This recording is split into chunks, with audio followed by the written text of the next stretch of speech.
تو حضرت موسیٰ نے کہا پانی میں کیا کمی کرے گی, گلاس بھر پانی رہتا تو کمی نہیں ہوتی ہے, تو ٹھٹے موقع ہوا سمندر, یہ بلینز آف لیٹر پانی بھرا ہوا, اس میں یہ بیچاری چڑیا جس کی چھوٹی سی نازک چونچ اور اس چونچ میں شاید ایک قطرے کا 10واں حصہ پانی گیا, تو یہ اس چڑیا نے اس پانی میں کیا کمی کر لی, کوئی کمی نہیں کی.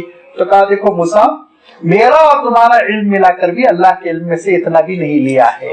میرا اور تمہارا علم مل کر ایک رسول کا علم, میرے اور آپ کے علم کی بات نہیں ہو رہی, ایک رسول کا علم اور ایک اس اللہ کے برگزیدہ بندے کا علم جس کے سینے کو اللہ نے خود کھولا, وَعَلَّمْنَاهُ مِن لَّدُنَّا عِلْمًا, دونوں کا علم مل کر اللہ کے علم میں سے اتنا بھی نہیں لیا, تو پھر ہماری کیا سائنس, کیا ریسرچ, کیا ہم نے لکھ لیا. فرمایا دیکھو ساتوں سمندر کو سیاہی میں تبدیل کر دو اور پوری زمین کے درختوں کو علم میں تبدیل کر دو. اللہ کی شان, اس کی کبریائی, اس کی حمد و ثنا, اس کی نعمتیں, اس کے احسانات کو قلم بند نہیں کر سکتے. ان اللہ عزیز, اللہ تعالیٰ بہت ہی عزت والا, غلبے والا ہے, حکیم, بہت ہی حکمت والا ہے. ما خلقکم ولا بعثکم الا کنفس واحدہ, ایک سانس جیسے تم لیتے ہو ویسے ہی اللہ تعالیٰ کے لیے آسان ہے تمہارا پیدا کر دینا اور پھر تمہارا دوبارہ زندہ کر دینا میدان حشر میں. ما خلقکم, تمہارا پیدا کرنا, ولا بعثکم, اور نہ ہی تمہارا دوبارہ زندہ کرنا, الا کنفس واحدہ, ایسے ہی ہے جیسے ایک تنفس, ایک سانس کا لے لینا. ان اللہ سمیع بصیر, بے شک اللہ تعالیٰ سننے والا ہے, بے شک اللہ تعالیٰ دیکھنے والا ہے.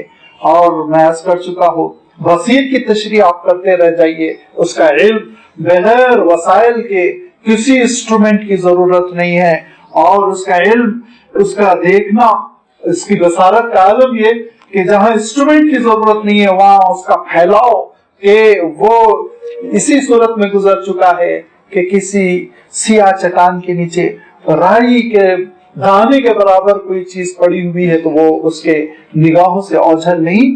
یہ شان رکھنے والا اس کا علم اور اس کی بصارت. لہذا آپ کس پر لکھیں گے, آپ کس پر بولیں گے, کس کی تشریح کریں گے؟ الم تر ان اللہ یولج اللیل فی النہار ویولج النہار فی اللیل, کیا تم نہیں دیکھتے پروردگار داخل کر دیتا ہے رات کو دن میں, دن کو رات میں, دونوں اعتبار سے. کبھی کبھی دن چھوٹا ہوتا چلا جاتا ہے, رات داخل ہوتی چلی جاتی ہے اور دن کو چھوٹا کر دیتی ہے, خود پھیل جاتی ہے. کبھی اس کے بالکل برعکس کہ دن داخل ہو رہا ہے رات میں اور رات چھوٹی ہوتی چلی جا رہی ہے, اب دھیرے دھیرے رات چھوٹی ہو جائے گی اور گرمی آ جائے گی, تو آپ دیکھیں گے عالم یہ ہوگا چند گھنٹوں کی رات رہے گی, دن پورا گھستا چلا گیا.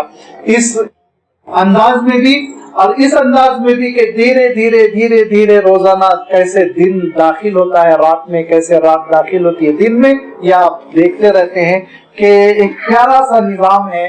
اگر اچانک اللہ تعالیٰ کوئی ایسا انتظام رکھتا, سوچیے وہ تو قادر مطلق ہے, جیسے میں لائٹ کا سوئچ دباتا ہوں چھک بول کے روشنی ہو جاتی ہے, ایسے ہی اللہ تعالیٰ انتظام بنا دیتا کہ کھٹ سے سورج نکلتا, کتنے ہم پریشان ہوتے, سوتے سوتے چونک کے اٹھ پڑتے, کھٹ سے وہ سورج کو بجھا دیتا, کتنی پریشانی ہوتی انسانوں کو, کتنا ایکسیڈنٹ ہوتے.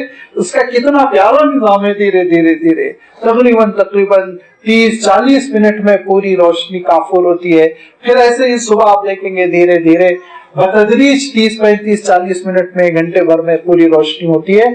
لہذا اس کے ساتھ ساتھ انسان اپنے آپ کو دھیرے دھیرے تبدیل کرتا ہے. اور آپ غور کرتے رہیے کہ کتنی اللہ تعالیٰ کی نشانیاں ہیں. الم تر ان اللہ یولج اللیل فی النہار ویولج النہار فی اللیل وسخر الشمس والقمر, تمہاری خدمت میں لگا دیا اس نے سورج اور چاند کو, اس کے قابو میں ہے سورج, اس کے قابو میں ہے چاند. کل یجری الی اجل مسمی, ہر چیز دوڑ رہی ہے ایک طے شدہ وقت تک کے لیے. وہ طے شدہ وقت قیامت کا ہے. جب قیامت آئے گی تو دوڑنا بھی ختم, گھومنا بھی ختم, سورج کا جلنا بھی ختم, چاند کا چمکنا بھی ختم, پھر یہ اس دنیا تہس نہس ہو جائے گی, برباد ہو جائے گی. اللہ بما تعملون خبیر, اور جو کچھ تم کر رہے ہو پروردگار اس سے بخوبی واقف ہے. ذالک بان اللہ هو الحق, یاد رکھو حقیقت بس پروردگار ہے, حق تو اللہ تعالیٰ ہے. وان ما يدعون من دونه الباطل, اور اللہ سے ہٹ کے جو چیزوں کو پکارا جا رہا ہے, دعائی دی جا رہی ہے, ہاتھ پھیلایا جا رہا ہے, بکواس ہے, باطل ہے, بے حقیقت کرنے سے کسی میں کوئی حقیقت نہیں. وان اللہ هو العلی الکبیر، اور بے شک اللہ تعالیٰ بہت ہی بلندیوں والا، بہت بڑا ہے۔ لہذا اور اس کی علو شان یہ ہے کہ وہ پروردگار نے تم کو نعمتوں سے نوازا اور تم اس کی بغاوت کرتے ہو، نافرمانی کرتے ہو، لیکن وہ تم سے یک لخت نعمتوں کو نہیں چھینتا۔ لیکن یاد رکھو ایک وقت آئے گا کہ تم اس دنیا سے جب گزر جاؤ گے، مہلت ختم ہو جائے گی، تو پھر اس کی گرفت سے تم باہر نہیں ہے، تم کو جواب دینا پڑے گا۔ لہذا اللہ تعالیٰ کی یہ شان کو سمجھو، اور پروردگار نے جو حالات فرمائے ہیں، جو نعمتیں عنایت فرمائی ہیں، وہ نعمتوں کی قدردانی کرتے ہوئے آخرت کی تیاری کرو۔ وہ دن ایسا دن ہوگا جس دن کوئی کسی کے کام نہیں آئے گا۔ اسی دن کا تذکرہ کرتے ہوئے اللہ تعالیٰ نے اس سورت کا اختتام فرمایا۔ انشاءاللہ اس کی وضاحت آئندہ اتوار آپ کی خدمت میں رکھی جائے گی۔ وآخر دعوانا ان الحمد للہ رب العالمین۔